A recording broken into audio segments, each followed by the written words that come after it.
Browns 0-8 at home.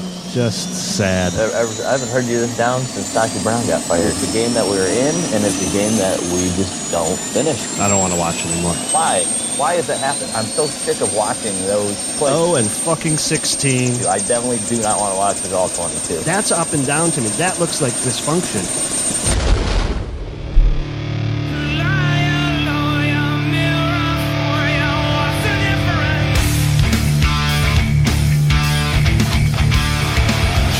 Welcome back, Survivors, episode 35, season 3, Surviving the Season. I'm Adam, and Greg is here. Yo, welcome back. Welcome back. It is preview show, a day late. It's Hue Jackson redemption tour time. That's what it is. Yeah, have you ever seen this guy getting fired and then just spending the whole week or the end of the week going around and doing interviews? I think it's unheard of.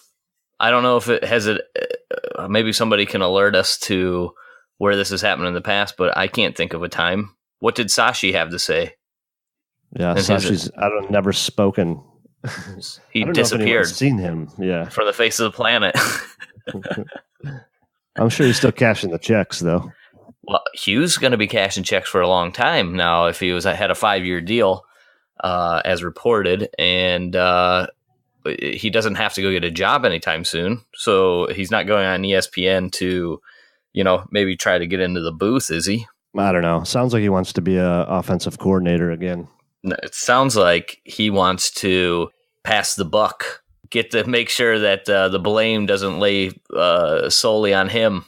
Make sure that everybody else is taking up their fair share of responsibility, because God knows he hasn't done all year. Yeah. Yeah. God knows Hugh refuses to accept any responsibility whatsoever. I've never seen anything like it. I mean, it's funny. So last night, out of nowhere, Cleveland.com puts out their article by Mary Kay Cabot, where he is just up and down. The whole article is just, well, if they would have gave me offense, if this would have happened, that would have happened. If if we would have just catered the offense to Baker, if we would have just did this. And then he turns around today, goes on First Take, and they ask him, all right, what happened in the very first question? What happened in the firing? What did they have to say to you? Well, you know what? I think we can just say we didn't win enough games, and his tone's all different. And now because you know what he does? He does these things. This is what he's done for 3 years now. He says stupid things in the press. He reads that everybody says, dude, quit passing the buck, quit being an idiot. Man up for your mistakes. And then he comes out the next week or the next day, as in today, and now all of a sudden he's got a different attitude towards things. Same thing with the Haley. What does he do after the game when he's all butthurt after the Tampa Bay game? I got to take over control. What's he do? Come out the next day and go, oh, well, I was a little frustrated at the time, and he walks back all his comments. He is seriously something else, man. I've never seen this kind of individual. I've never seen a coach that, when you're supposed to be the top man, the guy in charge, the leader, just constantly refuse to accept responsibility for what you've done and what's gone in place. And it's fine. I'm not even talking about your record. We don't talk about Hugh's record here like everybody else. Everybody else will say 3 and whatever the hell his record is. That's rare for us because that's not what it doesn't just come down to that. It comes down to what kind of man you are, what kind of leader are you, and it is seriously bottom of the barrel type stuff when it comes to leadership ability. I've never seen anything like it. If you had a leader like this, you worked in the casino. If the casino guy boss comes down, the pit boss, and every time that you lay a blackjack down for a player, he starts yelling at you and berating you like it's your fault. That's basically what it is with Hugh. It's your fault that you had to pay out that player. I mean, come on. That's why the team doesn't follow you and nobody respects you. And no, he said today. Complaining. He said to a man, the team would say that I was I'm a good coach, I'm a good leader. Come on, get out of here. And then in the Mary Kay article, she said, would you have taken Wentz at 2? Heck yeah, I would. I loved Wentz. Dude, this guy's unbelievable. He likes everyone that's done good over the last couple of years. Yep. Meanwhile, Mike Silver had reported that, yes, Hue liked Wentz, but he said it was much too high at 2. And that was basically his mouthpiece. He comes out and he starts spewing all this stuff. Everything he's said over the last 2 days is all the stuff that was out in the media. You just know he was going behind people's back and saying this stuff nonstop. And you see exactly if this is working out the way, that it is now, and we're seeing it, we get to see the true colors of Hue. You just know what went behind the scenes when it came to Sashi and him. So Hugh says, I went directly to Jimmy to complain about Todd Haley. So he probably brought it up to John Dorsey, but John Dorsey's like, well, we ain't going to make a change. Like, I don't think we should do that. All right, well, I'm going to go tell Dad then. Yeah, I'm going to let Dad know, and we're going to get Todd fired. And what does he do? He goes up the ranks without John Dorsey because they have this crazy setup of power where the head coach, talks directly to Jimmy, and the GM talks directly to Jimmy. They don't work with one another in unison for some reason, so he goes up and says, hey, we need to get rid of Todd. We got to get him out of here. I'm the offensive guy. This is bad offense. You've seen what I've done for 2 years. We need me. We need more me. More me. Like, it's crazy. He fired every single person on his entire staff. We know that every single position coach has been changed, every single offensive coordinator, defensive.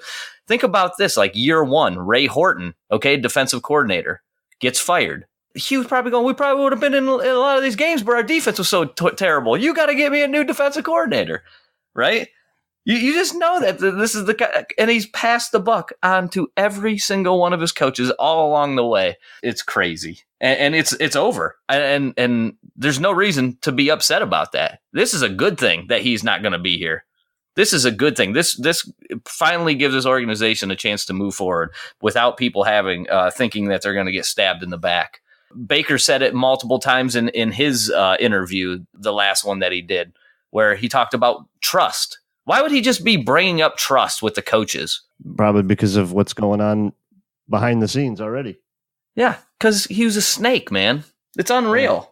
Yeah. I've never seen anything like it. And then to come out 3 days later and you're doing interviews about this stuff? Come on, man. How professional is that? Yeah, exactly. I've never seen that before. Immediately go right to Brown's state media, do an interview with Mary Kay, and then go to the ESPN and do some more. Basically, what I don't even understand what you thought you're going to get out of it. There's no way to make yourself look good unless you go, yeah, we suck. It's my fault. They did the right thing. They moved on. And, I have no ill will. And I hope to, be back in the league. And my next spot, I'm going to be better. Yep. That's the only answer that you can give without it making it sound like you're a crybaby. That's it.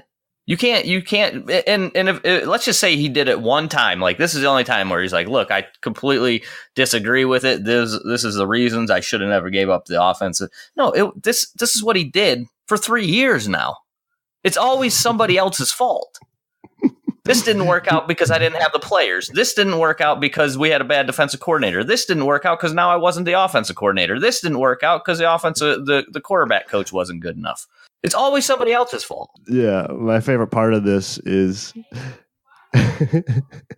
when, like, let's say a couple of years, Hugh gets a job, they win a Super Bowl, and then he goes out and like buys a Ferrari and he's driving around the parking lot at Brown Stadium. It's like when you're kids and you work at Walmart, and then the one kid gets a better job, and then he comes back and then like a new car, or he's all dressed up nice next time. What's up, bitches? Look at this Super Bowl ring. Yeah. He's just like, he hasn't forgot. Dude, it's been 2 years. Like, you've been gone. Nobody cares about you anymore. Yeah, but do you see this? Yeah, well, who's going to hire him besides the Bengals? This is just don't they? And the other thing, don't they have some kind of clause where he can't?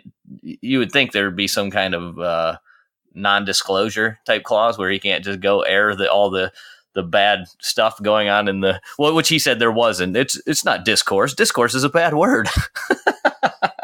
Yeah, and usually sort of these like bro-y type environments, you really don't need to put that non-disclosure agreement on paper. It's sort of known that, hey, whatever happens here, we're not going to go talk about this. And that's the first thing he does is the day, like 2 days after he gets fired. Oh, I'm going to go talk about all this. Dude, you're breaking all the male rules of of decency and respect. It should be. I mean, that's the way I would take it. I can't believe I wouldn't be able to hire the guy. That's all I need to know. That's all I need to see is the way that he is acted through this whole thing to know that. And look, just because this needs to be brought up because you hear this, well, this guy's a good offensive coordinator, so he should be the next head coach or whatever. It doesn't matter. It doesn't matter this is all about managing people. That's what Hue's job starts with. Being the head coach of the Cleveland Browns. One, you have to know how to handle people. And if you can't handle Todd Haley, and that we should have known that was going to be an issue even before Hard Knocks, just because of all the stories we had heard about Todd Haley. But that was just meant to fail. And you've seen how he handled everybody else in the 2 years prior that we should have just known that's not going to work. And maybe that was John Dorsey's kind of last straw. All right, well, I'll give you a tough personality to handle. If you can handle that, then it's going to show that you have these leadership qualities, and we're going to find out if you do or not. But I think we could have figured that out a long time ago, just from the way he interviews, that he was not going to be, he wasn't that kind of leader. Like, he doesn't have what it takes, and you need that. That's where it all starts. It starts with that guy that stands up in front of all those players when they're all in there, and when he talks, everybody listens, and the coaches go, okay, this guy knows what he's talking about. Does he have to be the best offensive coordinator in the league or the best defensive coordinator in the league? No. He needs to be the best manager of people and be able to bring people who want to work. He has to have a very good understanding of both sides of the ball. So he has to be above average to elite with that.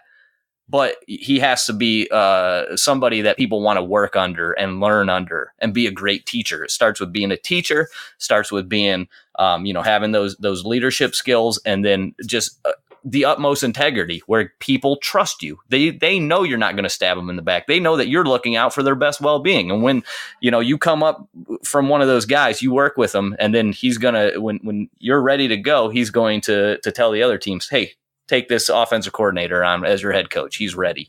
That's the kind of guys you want to work with. Who you can't name one guy under Hue, that we talked about it. Hue's coaching tree. Come on, man. Hue's coaching tree looks like Charlie Brown's Christmas tree, the one from the old Peanuts story where it can barely even hold one bulb. It just, it's falling apart. It's dying. Like, come on. There's no tree. There's no tree there. It's sort of embarrassing himself. And it's super embarrassing. And everything. So when this next coaching search comes up, it can't start with, well, this guy's good at just what his job is. And it's going to be very tough. It's so much more than we can watch the players and go, hey, this guy, runs a 4.3 40. He runs excellent routes. He catches everything that's thrown his way. And you can see that. Well, there's only so much we can watch of a coach, well, here's his game plans. Great. But what matters 10 times more than that is what kind of leader is he? What kind of exactly. Is he somebody that that people want to follow and people want to be a part of? But that's what we just can't know that from the outside. But I'll tell you how I'm trying to find out is I go through and I'm watching these guys interview. I'm watching them talk to the media after a tough loss and see how they react. I'm trying to find any videos where they're just coaching up their players or anything like that. So, there is some ways to do it, but it's not as easy as just going, hey, let's throw on the UCLA game and watch Josh Rosen throw 40 passes. And then we'll have a good idea. So it's, when it comes to coaching search, it's a little bit different than that. But so that now we have to rely on John Dorsey now to sort of find this guy, right? It seems like John Dorsey is going to have a bigger hand in this than just maybe just Jimmy Haslam. Yeah, hopefully. Yeah, I think Dorsey has to be the one to sort of set up the organization. Yeah, but Haslam could do us all a favor if he just went away. But what? Okay, so the problem I have with that is what has John Dorsey set up before? It's not, Andy Reid is not like a John Dorsey hire. Andy Reid is the alpha in that room, not John Dorsey. Andy Reid's setting up his own organization. I think it's fine because you're going to use your whole team It's Dorsey, it's Highsmith, it's Wolf. You're interviewing with this whole group in mind, and then these guys can also offer their feedback and expertise in finding the right person that can get along with everybody, that understands where the organization's going, instead of constantly trying to trip up the organization. But you have to worry that Dorsey knows now that he's the first guy. He's the guy with a little bit more power than whoever they hire. And if Jimmy Haslam's going to switch up the way he has it structured right now, where the head coach is going to Jimmy and the GM's going to Jimmy, John sort of Dorsey has a little bit of a little bit extra right now, a little bit extra power that he might not want to give up. So what if he now chooses to bring in a coach that he knows he can, he's going to be able to not necessarily bully around, but have say over, instead of going with the strongest coaching candidate possible, because that guy might come in and impose his will and be somebody that's just like I'm talking about, undeniable leader. I think it has to start with the head coach, not with the GM. You don't start with the GM. It has to be the head coach. Not saying that. Yeah, I'm just saying that's a worry. That's a worry. I get what you're saying. Yeah, I think. Well, and we're probably not going to know for a few years, but I think the GM and the head coach have to be able to communicate to each other what their plans are, what they want. The head coach has to be able to tell the GM, I want these kind of players. And the GM, hey, we're going to take this quarterback and we're going to take that guy and we're not taking your guy. That I don't think you're being fair to a head coach. Well, the reports out of Kansas City were that John Dorsey would let a player go and not without discussing it with Andy Reid. And then he was like, all right, Andy Reid was like, okay, that's enough. This is my team. I need to know everything. Even if I agree with you, you got to talk to me about it beforehand. I think when it comes down to that sort of like business decision stuff, and Dorsey's not the greatest communicator, but if he can communicate the reasons why they need to make a move, that would make everything a lot easier. That's all sometimes you want from your leadership. Just like, hey, go dig this ditch. Okay, that's cool. We'll do it. But is there a good reason to do it? Can you communicate the reason that we're out there doing it? And if they can, people get behind it. People be like, all right, we're going to do this. But if you just struggle to even pick up the phone and go, hey, new head coach, we're going to get rid of your running back for no good reason, right? You need to be able to tell them that, and then this is our decision. This is why we're doing it. This is what we expect. And then we're moving on from there. We don't care if you like him or not, or we'll find you a replacement or whatever the case may be.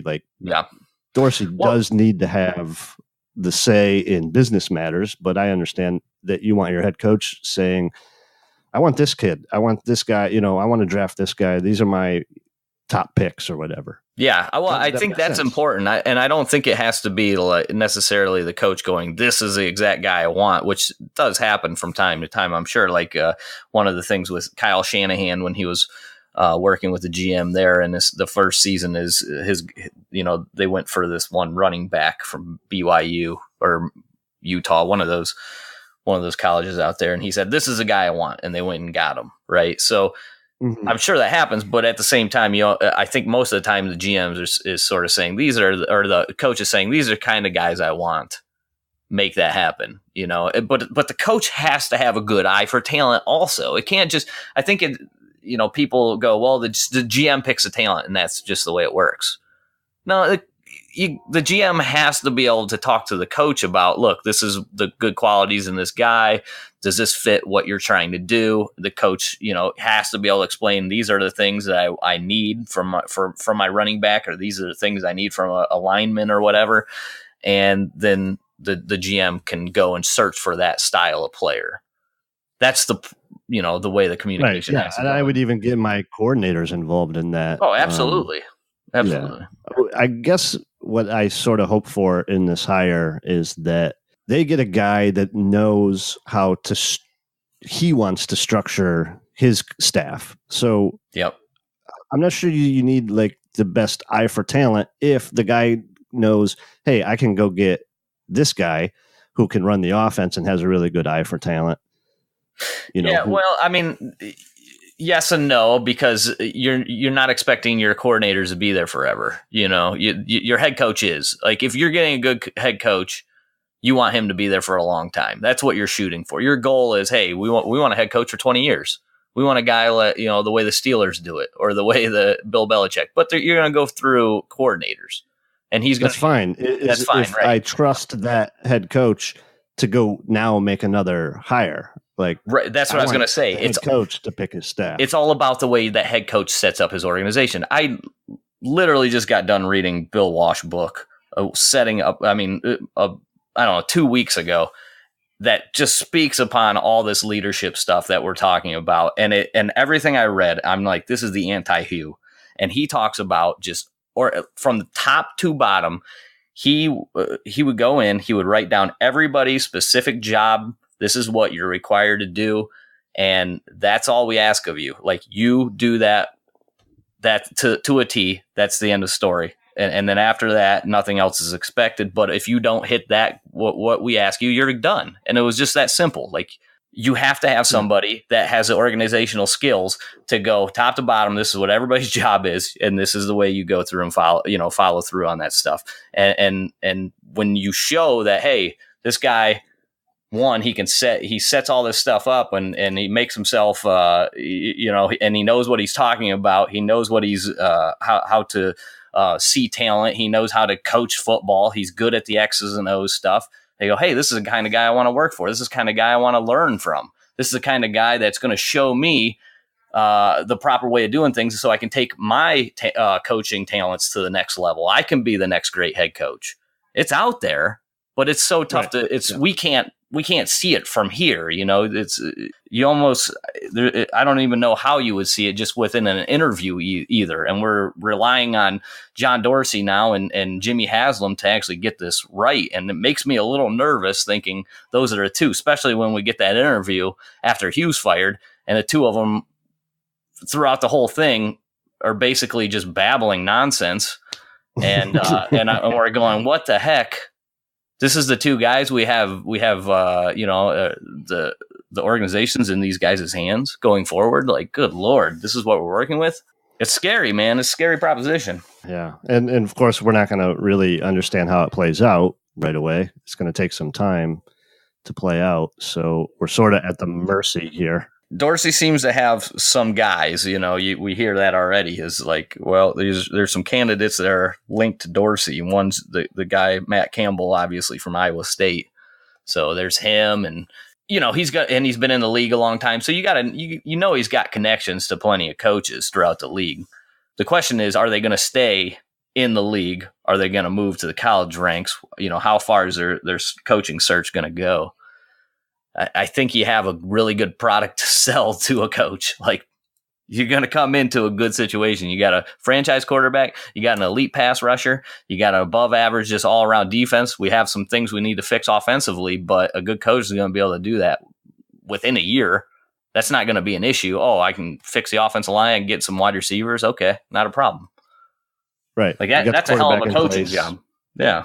Yeah, you've got some talent out there, so all you got to do is sort of like get it going in the right direction. I think It's not easy, but I think it shouldn't be that difficult of a task if we can get the right organization, the right type of dude. You need the right leader, man. That's what it's all about. Yeah, that's what it's all about. Got to have the right leader. People have to buy in, because it seems like the players are kind of done with buying in. It really does when you listen to Baker talk about it. He did not seem to be too shocked or displeased that Hue was out of there in his last interview. Yeah, kind of looking forward to see what Kitchens can do. I know they're going to run basically Haley's offense. Yep. Just with a new play caller.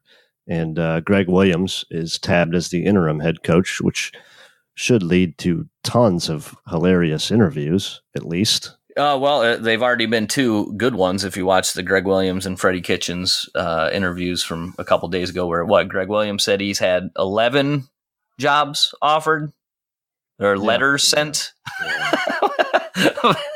He's a character, dude.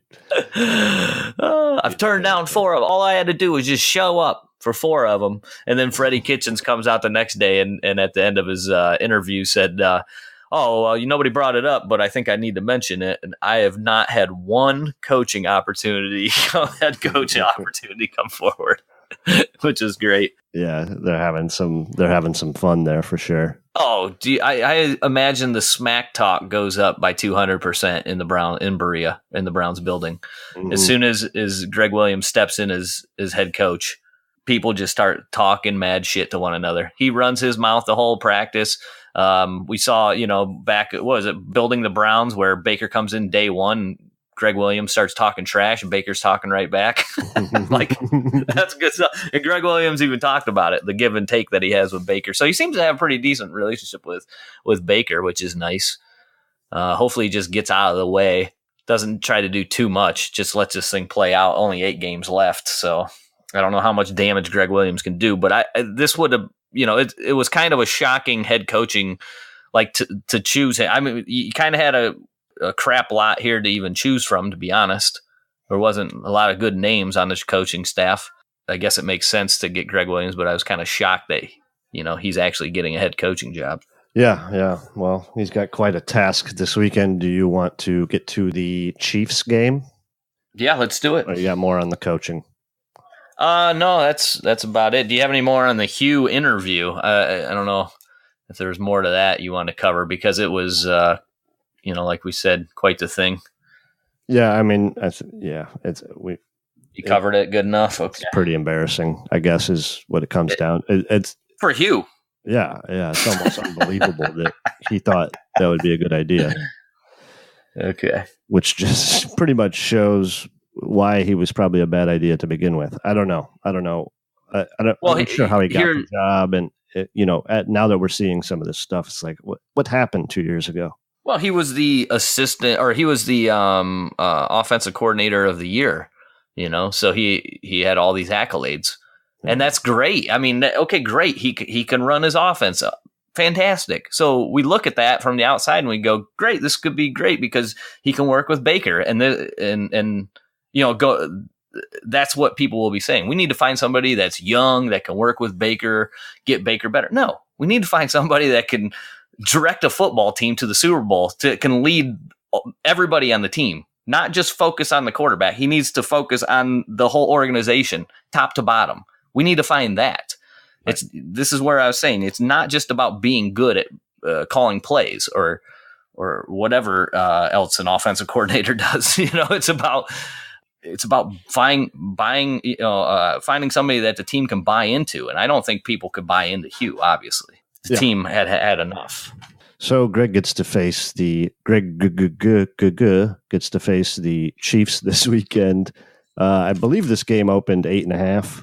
It did? Browns. That's all it was? Plus 8.5, but I think it's already up to 12. I've seen. Holy shit! The only good thing is Kansas City is terrible on the road. Like, they are really good at home. I mean, if you look at the splits, it's quite a big difference. I don't have it here in front of me, but they always talk about Arrowhead Stadium just being one of the toughest places to play, and that. I mean, from year to year, that stands up. Yeah, but they're not very good on the road. Yeah, they're 7-1. However, I don't know in New England.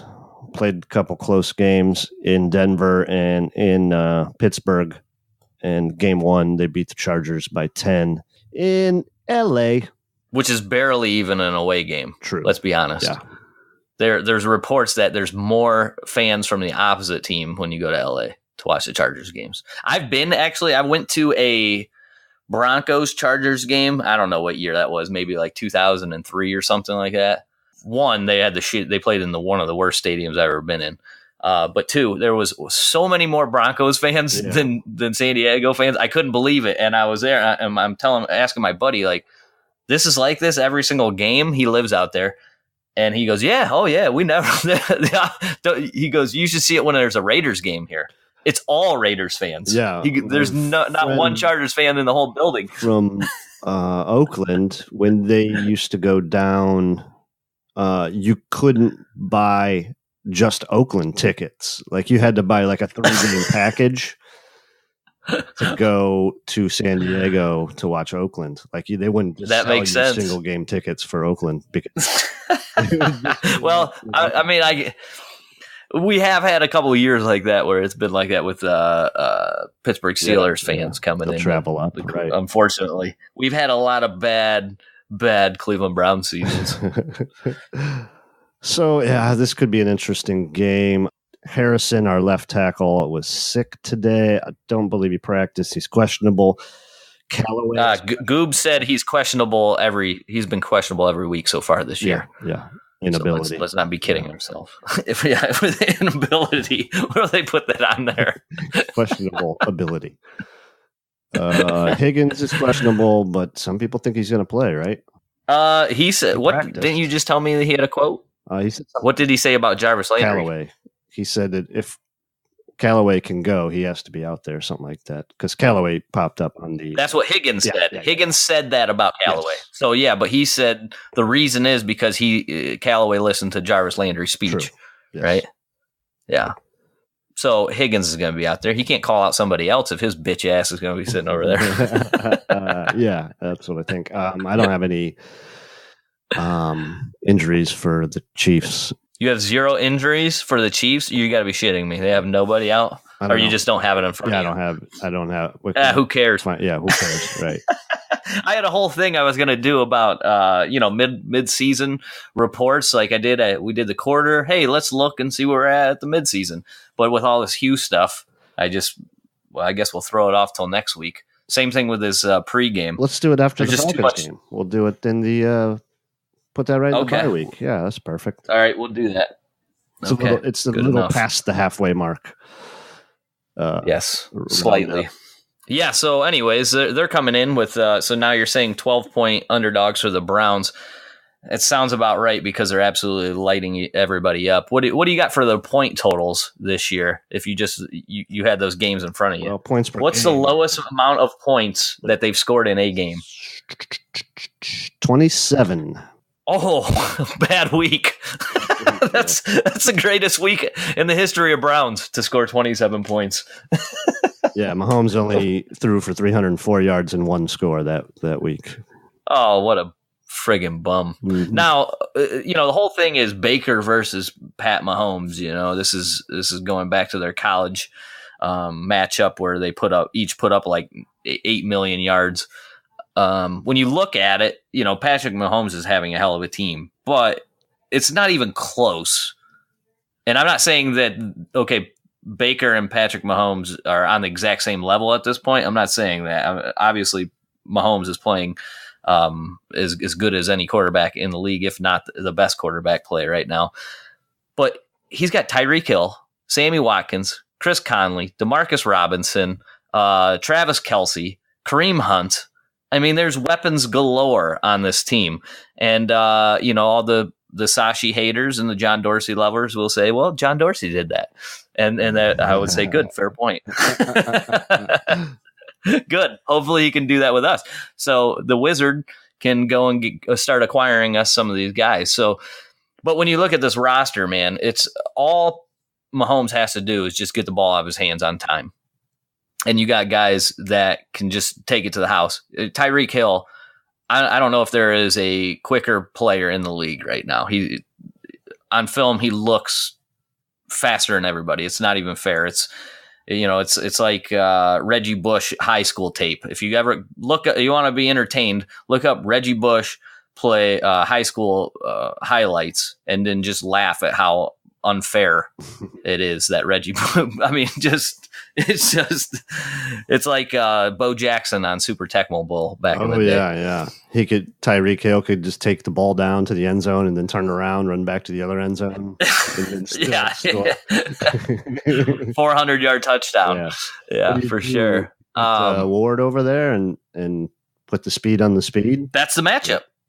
That 100%, and EJ Gaines is coming back this week, so that will help out. Obviously we have a tough time getting another outside cornerback, so we're fine in the slot. TJ Carey is going to be back there. EJ Gaines will be back on the outside, and now Demarius Randall can go back to playing free safety where we really need him. Hopefully that gives us a little bit of bump because it's going to be tough. I mean, there's just, if you're the Chiefs, basically what you're doing is, all right, who's the guy that's getting single coverage? Let's just go to him, because all these guys can get open. Not to mention Travis Kelce. Meanwhile, we're still missing Joe. Joe Schobert is on the injury list, I suspect, right? Yeah, he's out. Yeah, so he's officially out. And Travis Kelce, I don't know who the hell is going to cover him. I know they're going to try to do it with Collins. They're going to try to do some, with Kirksey. And I imagine most of it's going to be Peppers. But good luck, because I've yet to see anybody cover this guy. And we struggled with tight ends. It's going to be a big day for tackling. Yes. I thought the Browns started off the year decent tackling, and it seems like the last 2 or 3 games they've been very poor. I think you're wrong. I think they started off terrible, and they've been terrible. Oh, okay. I think they've been... I'm not backing that up with anything scientifically. It felt like they tackled better. Yeah, they probably did. I mean, I don't know. I'm trying to think back to the early game. Either way, they're a bad tackling team. We know that. And nobody breaks more tackles than Kareem Hunt. Beast mode went beast mode against us. Kareem Hunt's about to, do that to like the 10th power, because nobody can tackle him in the league. We've seen him like 2 weeks in a row now. Hurdle guys. Last week, who'd they play last week? Was that Oakland? Who'd they have last week? Denver. For the second time. Yeah, he hurdled the guy and then dragged him in the end zone. Yeah, Mahomes went 303 with 4 touchdowns. Weak. And 1 interception. That's weak. The one good thing is that we're actually good against the pass. So I wanted to look up some DVOA stuff and see where the Chiefs' offense ranks. Number 1 overall DVOA. They were number 1 in the pass, number 7 running the ball. So we know they're going to be pretty damn good, in both of those departments. And then defending it, we are number 1 against the pass right now. We are number 1 defense. Are we the best defense? DVOA, defending the pass. Yes. We are number 1 in the league, my friend. And you keep telling me we're a terrible defense. I know it, but I'm telling you, they're all terrible. Every defense out there is bad right now. But we're 27th. We're 27th against the rush. So this could be a good matchup. If you're doing daily fantasies, you want to play some Kareem Hunt. I know I'm probably going to have him in there, to be honest. So that's a good matchup for there. You look to their defense, though, Kansas City is not very good. And maybe it's because of the tempo that the offense runs. They're very quick to the ball. They're very up and down the field. They score quickly. And then the defense can really be that bend, don't break style defense, but they break a lot more often than what ours does.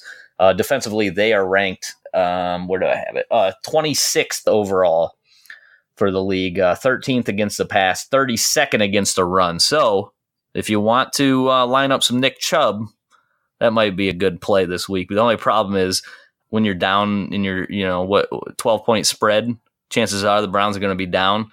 When you're down big, you just can't run the ball anymore. Yeah. That's from an efficiency rating, so they're talking about from an efficiency standpoint, they're bad. Well, they also are probably playing a lot of 5-man boxes. They know you have to pass. And then when you do run, you're running against easy looks that your offense can exploit. So they probably don't. Tyreek Hill only has 10 carries. He should probably have 10 carries against the Browns, just running those. Good sweeps. Point. Oh, I didn't even think about that. They should absolutely murder us on that. Yeah. Can you think anybody you'd rather have the ball in their hands running that play against the Browns than him? Especially since the Browns have done little to stop it all year. I bet we see the most he's had in a game is 2. He had 26 yards against Jacksonville on 2 carries. That's his best rushing day, but I almost guarantee they give him at least 2 or 3 tries on those kind of plays. Yeah. Well, the nice thing is there's not been much going on for the Browns this week, so they've been able to really focus on that stuff, tighten it up. Right. Pretty quiet week in Berea. So they should be completely prepared. No worries.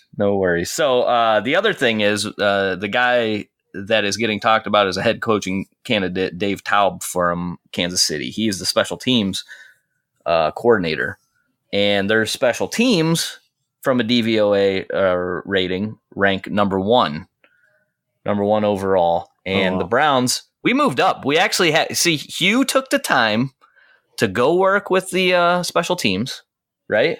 And they've moved all the way up to number 31 from number 32.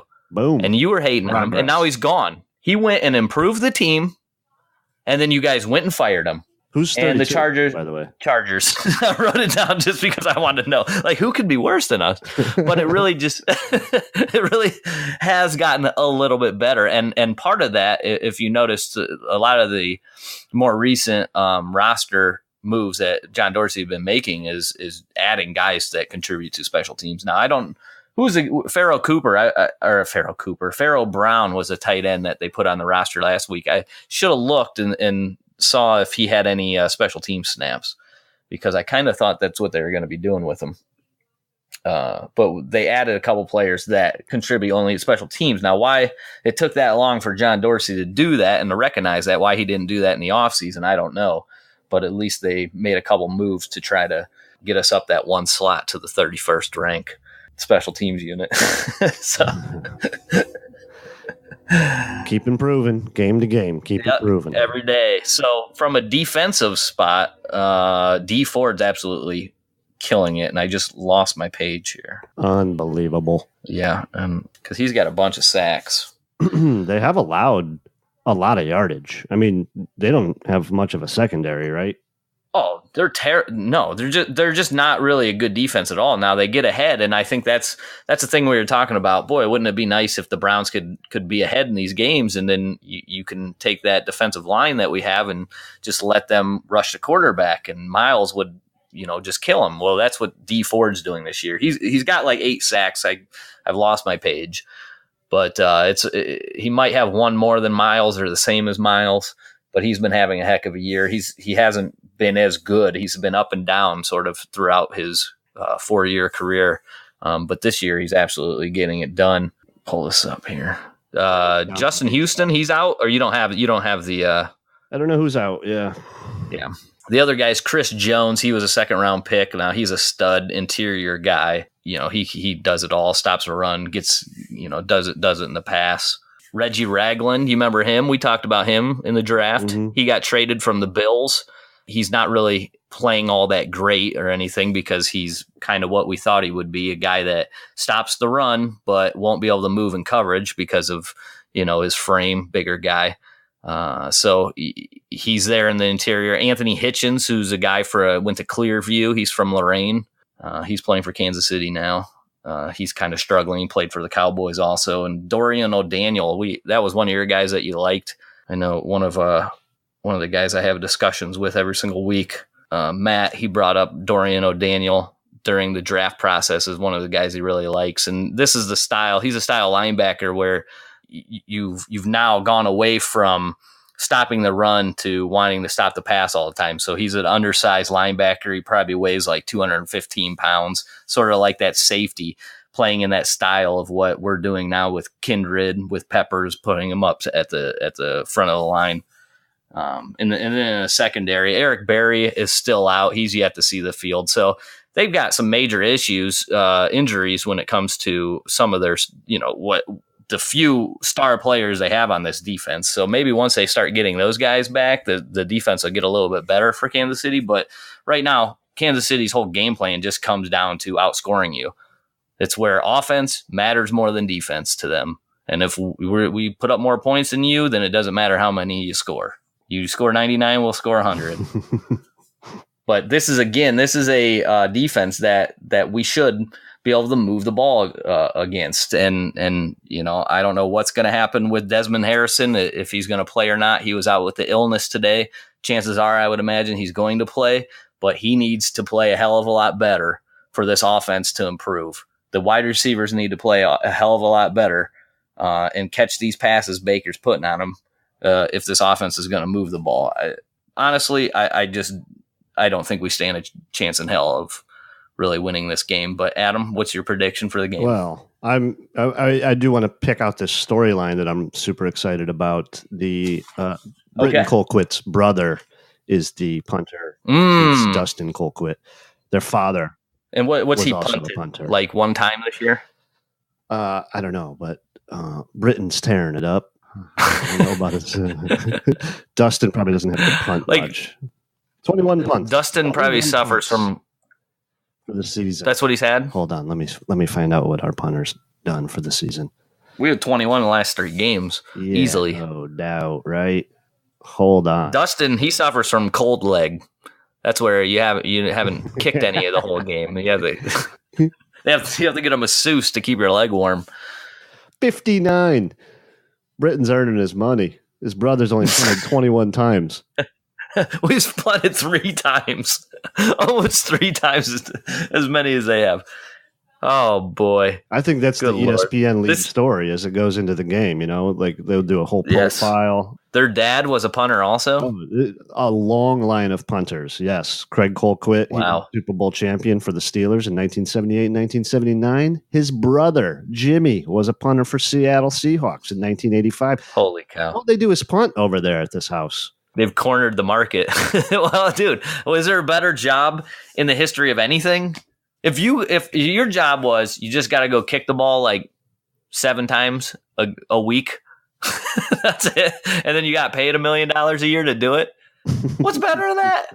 Right, exactly. What's your job? You got to show up, kick it maybe 7 times, but if you're on a good team, you only have to kick it 3 times. The only time you question that job is when that punt returner breaks through and you're like, got that oh fuck moment. Oh, like, yes. Should I even try to get in his way? No, I'm not going to. Yep. Oh, I shouldn't have went with the single bar face mask. Oh no. I am about to get murdered here. So prediction time. I think Cleveland pulls out a miracle win here. It's Greg Williams is going to just like drop the mic and maybe retire. Yes, right then. And first he's going to name his son as coach. And then Jimmy Haslam has to come out and say, well, that's not technically allowed. That's not how we do it here. I have named my son the coach and I'm out of here. And you can't take it back. He's heir to the Browns coaching vacancy. Yeah, that's Greg Williams' coaching tree. His son. His son. Obviously, I don't think the Browns are going to win. Just they're 2 touchdown underdogs. I mean, they're not expected to win, but I would like to see them like do something exciting. I just hope it's do stuff. Yeah, just like run an offense, and I don't know. I'd like to see something happen good. They don't have the best secondary. The Browns didn't do themselves any favors last week when they played a terrible secondary with the Bucks, right? No, we played Pittsburgh last week. It seems like a year. I know, right? It seems like a year ago since this whole week started with Hue. So I don't know. Hopefully some good things happen. And if they pull one out, it's going to be like just bonkers downtown. So crazy. I don't think I'll be going to this game, but yeah, I would say that the same thing. Like it would be insane, especially with Greg Williams. I'll come get some shirts. Will be all over the place for sure. Yeah, I think there's not a chance in hell we win. But since I have never picked us to lose, I will pick us to win again. We're going to win 35-24. We're going to hold them to only 24 points, the lowest output of the year. Cool. Bunch of turnovers. Yeah, why not? Oh, at least 11. We get 11. We don't score on any of them. We score on our own possessions after punts. We can't score on 1 turnover. No, that's against the rules in Cleveland. All right, let's get out of here. Yep. Twitter. All right, you can hit us up on Twitter at STS Podcast, and our email is season@gmail.com, patreon.com/STS Podcasts. If you want to support the show, we appreciate the ratings, the listens, sharing the show with your friends very much. Thank you so much. #Road to Redemption. Greg, tell them what we say. Keep on surviving.